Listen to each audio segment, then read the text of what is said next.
Hi everyone, एक बार फिर से आप सबका स्वागत है एक नई वीडियो में। यूँ तो माता सीता और भगवान श्री राम की अनुपम जोड़ी सबकी दिल जीतने वाली और पति पत्नी के बीच में मिसाल कायम करने वाली जोड़ी के रूप में देखा जाता है। लेकिन आज हम जानेंगे कि आखिर एक ऐसा रिश्ता कौन सा था जिसके अनुसार माता सीता भगवान राम की बुआ लगती थी।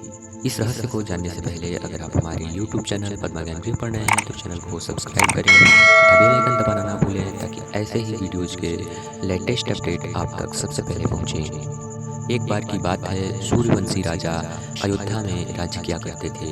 एक दिन जब वे अपने भ्रमण पर निकले तो वे घूमते घूमते एक सरोवर के पास जा पहुँचे। राजा अज ने देखा कि एक बड़ा ही सुंदर कमल का पुष्प उस सरोवर में खिला हुआ है। राजा अज उस कमल को पाने के लिए लालायित हो उठे और उन्होंने लपक कर उस कमल को पकड़ना चाहा, लेकिन वे कमल को पकड़ नहीं सके।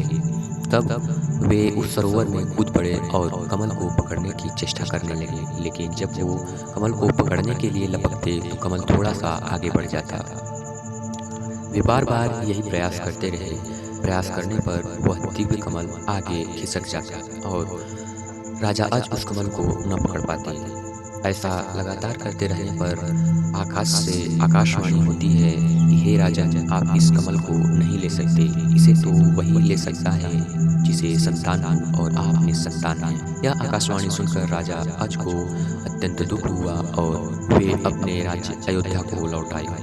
अयोध्या आने पर वे भगवान शिव के भक्त थे, इसलिए भगवान शिव की तपस्या करने के लिए अपनी पत्नी सहित सरयू नदी के तट पर आकर तपस्या करने लगे। भगवान शिव के भक्त होने के कारण ये बात भगवान शिव को भी खलने लगी और उन्होंने तत्काल धर्मराज को आदेश दिया कि हे धर्मराज, आप धरती पर जाइए और एन केन प्रकारेण किसी प्रकार से हमारे भक्त अज को पुत्र की प्राप्ति होनी चाहिए। तब धर्मराज ब्राह्मण रूप धरकर राजा अज के दरबार में आते हैं और राजा अज से कुछ धन धान्य मांगते हैं।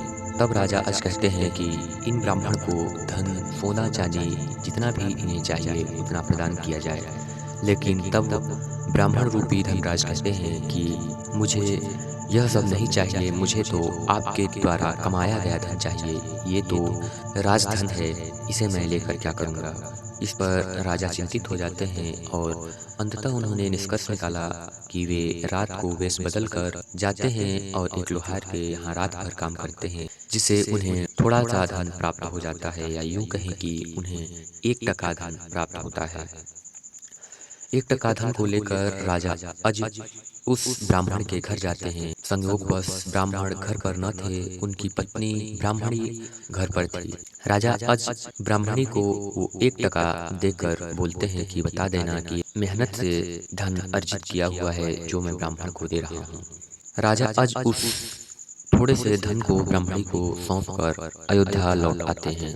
जब ब्राह्मण आता है तो ब्राह्मणी उसे उस थोड़े से धन को उसे देती है, या 1 टके धन को उस ब्राह्मण को देती है। ब्राह्मण 1 टका देखकर क्रोधित हो जाता है और उसे जमीन पर पटकते हुए कहता है, 1 टका धन, इतने धन से क्या होगा।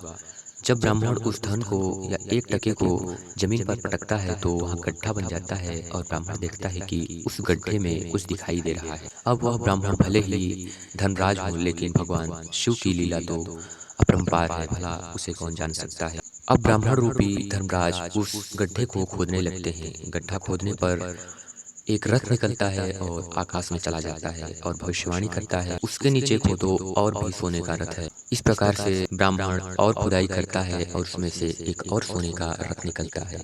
इस प्रकार से दूसरा रथ के बाद तीसरा रथ, तीसरे के बाद चौथा, चौथे के बाद पांचवा, पांचवें के बाद छठवां, छठवें के बाद सातवां, सातवें के बाद आठवां, आठवां के बाद नौवां और नौवें के बाद एक सोने का दिव्य रथ निकला और उसमें एक बालक बैठा हुआ था। इस प्रकार से 10 रथ निकला और उसमें एक बालक बैठा हुआ था। उस बालक को उस ब्राह्मण ने लिया और वह ले जाकर राजा अज से कहने लगा कि आपके 1 टके का ये इतना सारा मोल है। इसके बाद वह बालक राजा अज के पास गया और उन्होंने उसका पालन पोषण किया। यही बालक बड़ा होकर राजा दशरथ कहलाया और भगवान श्री राम के पिता कहलाए।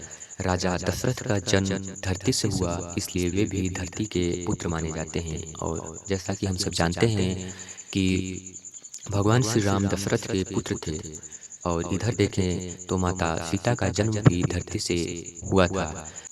इस प्रकार से देखें तो माता सीता भगवान राम की बुआ लगती थी। आई होप आप लोग को जानकारी अच्छी लगी होगी। अगर जानकारी अच्छी लगी है तो हमारे और वीडियो देखना ना भूलें। Thank you.